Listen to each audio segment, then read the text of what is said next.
fundraisers, conventions, you name it, but I'm only one of many fellow citizens watching to see positive change in Lebanon, so that one day we can see the homeland in a much better state than it is today. The experience has been humbling, it's fascinating, but also sometimes frustrating. Grassroots democracy can be slow and difficult, especially in a place like Lebanon, whose very definition of the term democracy is sometimes diluted with so many attached strings and conditions. And yet a large portion of the Lebanese people persist and resist. They do so peacefully, and they do so against not one perfect storm, but multiple perfect storms. It might seem unfair for a small country to be going through so much all at once, or perhaps in the Almighty's greatest wisdom, He's decided that nothing short of this kind of a challenge will make the Lebanese people rise and finally stand on their own 2 feet. The question many of us are asking in Lebanon, but also in the global expat community at this point, is what are we rising for? We all know, of course, what and who we are rising against. A more difficult question is what exactly are we rising for? The title of this convention, Soul, which is based on love and unity, is telling. How can we translate this, though, so that it becomes institutionalized in a way that our children and their children's children would never forget it, but benefit from it, and build a future of peace and prosperity based on this Lebanese soul, dare we call it identity. Seen from this perspective, the Lebanese uprising has set a clear delineation between those in Lebanon who are fighting to preserve a destructive system that has swallowed society's entire well-being, and those of us desperately trying to change it so that the Lebanese identity or soul, as it was originally conceived by our forefathers, can rise again like our proverbial phoenix. This raises an interesting dilemma that I'm often asked. When does one attempt to change a system or a nizam? Does one change it when things are good, or does one change it when things are bad? Some will answer that a nizam or a system cannot be changed when things are bad because there are other priorities. In the meantime, economists may stand here and suggest this or that economic solution. The international community will talk about corruption and reform. International donor agencies will talk of poverty and of aid to the poor. And society will talk about the political class abuses and certain parties. Parties that may be new or old will also talk about elections and how to win them. But will any of this reach the essence or the soul of Lebanon's problem? As gray clouds hover above, it sometimes seems like everyone is looking out at our cedar tree from their own angle and diagnosing it that it is sick or wilting and about to die. But few are actually digging into the soil to look at the condition of the roots, especially since the whole world senses a deeply rooted, systemic problem that is eating away at the Lebanese state. Meaning, how likely would trimming this branch or that branch bring the cedar tree back? So what is the root of the problem in Lebanon? There's plenty of blame to spread around for sure, and those who are in power today do not help their own cause by being utterly inept and incompetent in almost every field. From the president and prime minister, who have absolved themselves of any responsibility of the calamity befallen their people, to incompetent ministers who no one trusts nor knows how they got to their positions of power, to a beholden judiciary and security apparatus that is incapable of upholding the oath they made to the people, to a parliament which is incapable of providing any sense of oversight or any meaningful legislation or constitutional reform for well over 3 decades. But truth be told, none of this is new to Lebanon. Similar bouts of institutional meltdowns have been happening since independence. Different attempts have been made by different groups in Lebanon to try, either politically, financially, or militarily, to take over again and again, but they've all failed. Under this system, it seems that Lebanon, with so much potential, is almost doomed to rinse and repeat failure. So let us be clear, as much as many in Lebanon and around the world would like to point the finger at certain individual culprits, groups, and they may be right, they serve up simplistic solutions to Lebanon's deeply rooted problems. Lebanon's current calamity did not start in 2019, the 2000s, the 90s, 80s, 70s, or 60s. It started upon its establishment as a nation a century ago through a faulty system that tried to accommodate the notion of certain misconstrued communities, but unfortunately ended up doing it at the expense of the individual citizen and the state. While some claim that the current system actually helped establish coexistence, it is hard for them to explain why then all the instability over the decades, and why has the common citizen always had to bear the price. I stand in front of you today with full rights of a citizen in my adopted land in the US, having left my homeland of Lebanon many years back because it didn't afford these rights to me. Today, history is repeating itself for many other young Lebanese whose rights are being suppressed and usurped day in, day out. Nor could those prompting the superficial solutions a way to answer how exactly a community is being protected or preserved when its individual people and families are left destitute and forced to immigrate from the land and the history that the notion of the community is supposed to protect.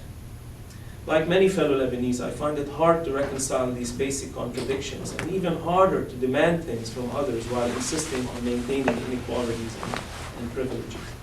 The truth has to be told. How can we, as Lebanese, demand equality under the law if, for example, the law treats women unequally, or if the law treats certain communities unequally? How can we demand people to be good citizens if the state, in its very design, does not treat them equally? How can we build a future that promotes a vision of inclusiveness while insisting on holding on to discriminative privileges in the present to all groups? The history of the country where I stand today, the United States, teaches us that sometimes hard choices need to be made. When they are made, society inches forward positively. But when they are not made, society gets stuck and eventually pays a hefty price. Not many may know around the world that the US started off being a sectarian state. Fortunately, they resolved this through constitutional tools that provided equality for the citizenry regardless of religion or any other factor. Over time, this process has grown to include many would-be marginalized elements of society. The current president is from a religious minority, as one example. And yet this process did not cancel out any of the religious communities. On the contrary, after more than 2 centuries, religious freedoms hold. And while religion does play a role in the American society, society is not divided along religious lines. Unfortunately, the same cannot be said of the issue of race here in the United States. The founding fathers back in the day found it very hard to solve the issue of slavery, and whose can was kicked down the road, resulting in occasional bouts of racial tensions and even civil war. Proof of this is a mere block away at Black Lives Matter Plaza. The point here is that even in advanced and powerful nations, root problems can persist for centuries if left unresolved.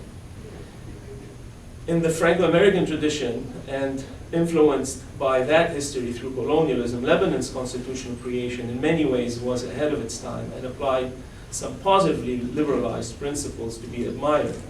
And it was admired by many at the time and catapulted the nation forward. At least it gave that impression during the 50s and 60s.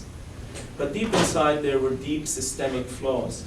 The one issue that Lebanon's founding fathers kicked down the road was how to deal with religious diversity and communities, with the choice being given to perpetuate sectarian identity as opposed to a national one. Of course, they knew the dilemma, and they debated it at the time. But like the American founders on the issue of slavery, the Lebanese founders could not solve it, and so they were compelled to institutionalize it.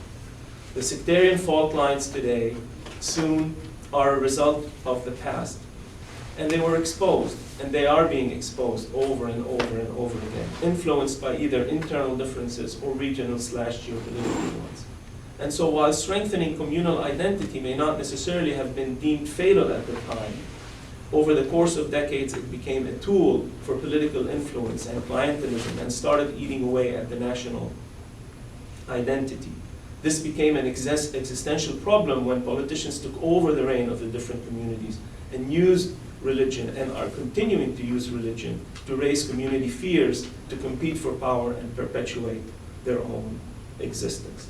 But if the problem in Lebanon at its root is as basic as its constitution, how do we solve it? Can an economic plan be sufficient? Can a financial restructuring plan, and there are many, be the silver bullet? Can changing the president or the prime minister do the trick? Or can a parliamentary election bring about the desired change? Surely some of these steps might help, but we must also admit and be cognizant of the fact that our generation is not necessarily any smarter or any more special than those that came before us. While we do have the benefit of hindsight, we must also recognize that so does the current regime. So why have they not changed things if only to perpetuate their own interests as opposed to fall into the calamity that is basically now over their heads and that of their supporters? Some would say that they don't really care and are beyond such calculations. Others who consider them more rational might say that the system in which they operate has become so broken that it even overwhelmed its own architects.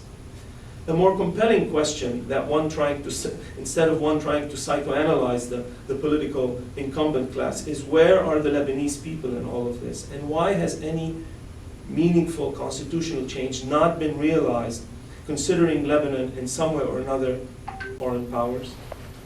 Lebanon's systemic problem is in its faulty constitution that has resulted in a destructive system that perpetuates bad rule, leading to unrelenting cycles of instability and attempts of constitutional takeover or sequestration to dominate what's left of a carcass of a state, mired in institutional gridlock, with communities pitted against each other and dominated by sectarian warlords and corrupt politicians, and ultimately a nation and its people who are bankrupt.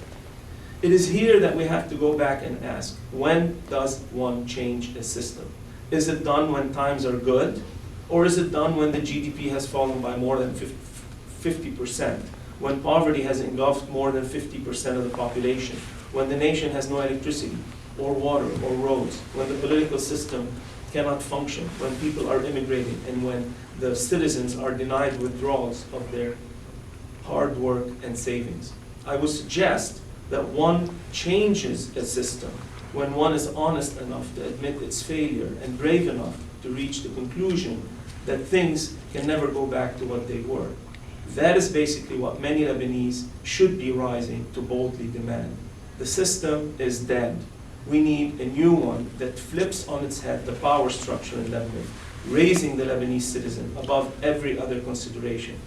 To do that, the Lebanese are calling and should be calling for a Citizens' Bill of Rights that meets our demands and our aspirations as a people. A Bill of Rights that relinquishes power from the usurpers and gives it back to us, the people. This is not theory, this is not academia. This is about diving into the root of the Lebanese problem and facing the problem head on. It is about freeing ourselves of a system that has shackled our people for decades and treated our fellow citizens unfairly throughout the history. It is about rectifying the past by presenting a vision, a positive one, that would essentially alter the fundamental relationship between the Lebanese citizen and the Lebanese state through constitutional amendment. It is about declaring with one voice as a people that we, the Lebanese people, are unified in calling for a nation with equality, empathy, respect, and yes, love. It is trying times like these that require truthful introspection. I believe at its heart the Lebanese soul and mission are good, but not yet fulfilled. Our forefathers tried, but failed at reaching the destination. Perhaps it is time now for us to try something brave, bold, and different that could potentially not only change the face of our nation, but the region as a whole. Why not show our people and the world at large that we stand united behind a Citizen Bill of Rights that protects all Lebanese citizens equally under the law? Why not fight for a unique vision that creates a direct bond between the citizen and a caring state? Why not overcome the present predicament for our people and chart a better future for our children and theirs? Is it not time to be bold and brave and to call for a Lebanese Citizen Bill of Rights? And if not now, then when? I will end by sharing with you excerpts of a draft Bill of Rights, which a group of Lebanese in Lebanon and all over the world have worked hard on drafting, which is the product of the people, and it's for the people. The Lebanese Citizen Bill of Rights. We, the people of Lebanon, having endured hardship and humiliation from a divided, unjust, and dysfunctional system, have united to reconcile our sad past, overcome deficiencies, eliminate abuses, strengthen our state, and renovate our nation. In so doing, we strive towards a brighter, more equitable, and prosperous future for all. We hereby demand the following inherent rights be asserted immediately, serving as legally binding reaffirmations or amendments to all those provided by our Constitution. First right, reasserting the people's power through timely, direct, democratic elections and referenda. We, the Lebanese people, including our diaspora, reassert ourselves as the sole source and beneficiary of all power conferred to the Lebanese state. We demand timely elections and the right for any citizen above the age of 18 to vote. We demand a direct vote for the highest office in the land. Furthermore, we demand to hold a national referendum. Second right, running for public office, transparency and extensions. We assert the right for any Lebanese citizen, regardless of gender, race, disability, or religion, to run unconditionally for any public office in any recognized Lebanese jurisdiction. We demand the right to have qualified public representatives compete over positions of power, and that those we democratically elect, including Parliament, operate in full transparency.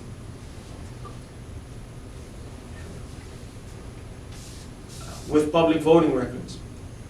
Third right, freedom of information, accountability, handling of public funds and national debt. We demand freedom of information from our government and full and timely accountability in the handling of our sovereign accounts. Fourth right, protection of private property, privacy, and free expression. We demand that our private and intellectual property be protected and not subjected to breach or misappropriation. Fifth right, people's right to education, social services, economic opportunity, fair wages, and just taxation. We demand the right to comprehensive excellence in public education. We demand to live in dignity and assert our right for adequate health care, medication, and social security that provide us peace of mind. We demand fair wages and for dues to be paid on time. Uninterrupted basic services, transportation, and infrastructure provided at a reasonable cost. We, the Lebanese people, demand the right to receive basic services such as electricity, clean water, sewage treatment, trash collection, mail service, and telecommunications consistently without interruption and at a reasonable cost. We demand the right to have nationwide public transportation and infrastructure reaching all corners of the country. Seventh right, people's right to clean and sanitized environment, public parks, beaches, and historic monuments. We, the Lebanese people, demand the right to live in a clean and sanitized environment all over Lebanon, be it in the air, on land, or in the sea, assuring us of a healthy sustenance. We reassert our rights to enjoy Lebanon's public parks, beaches, and historic monuments. We demand the state reclaim and conserve all our public heritage, and that no concessions shall be given that takes away the people's unfettered access. Eighth right, equal personal status treatment, regardless of gender, race, or religion. We reassert the right of equal treatment, regardless of gender, race, disability, or religion, and we demand that it be applied to all personal status issues, including, but not limited to, civil contracts and citizenship. Ninth right, improper seizure, due process, and legal. We demand that any legal proceedings against any citizens be held in civilian courts and processed within a reasonable time frame. We reassert that no person shall be held against their free will or have their property seized without due process. 10th right, judicial representation of people and swift implementation of laws. We, the Lebanese people, demand the right for direct representation within the judiciary through judges, juries, ombudsmen, and public trials. We demand that our laws be executed by the state in a reasonable time frame, and we retain the right as individuals or groups for legal action against any relevant authority or responsible person found to be denying, improperly implementing, or breaking the law.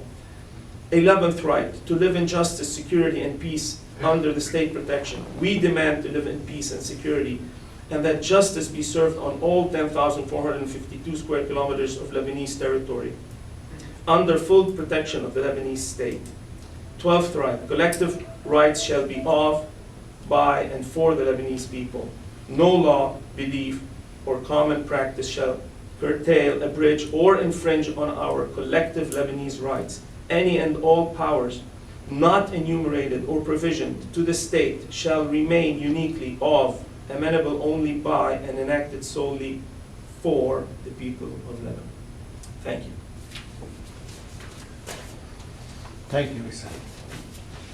Thank you, Mr. Wissam Yafi.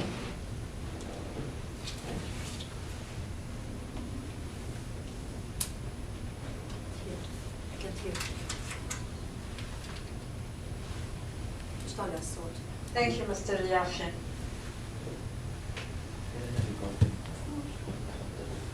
Is Mr. Ziyad ready?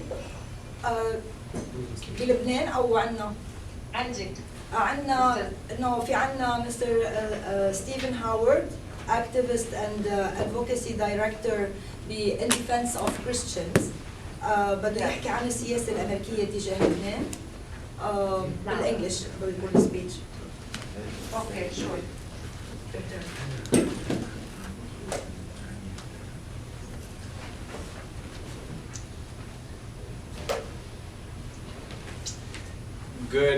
Good afternoon and good evening. My name is Stephen Howard, and I am the Advocacy Director in Defense of Christians. Today, I seek to answer the questions, why isn't Lebanon a greater priority for the U.S. administration and Congress? And how can the Lebanese community in Washington, D.C. change this? In this speech, we're going to explore possible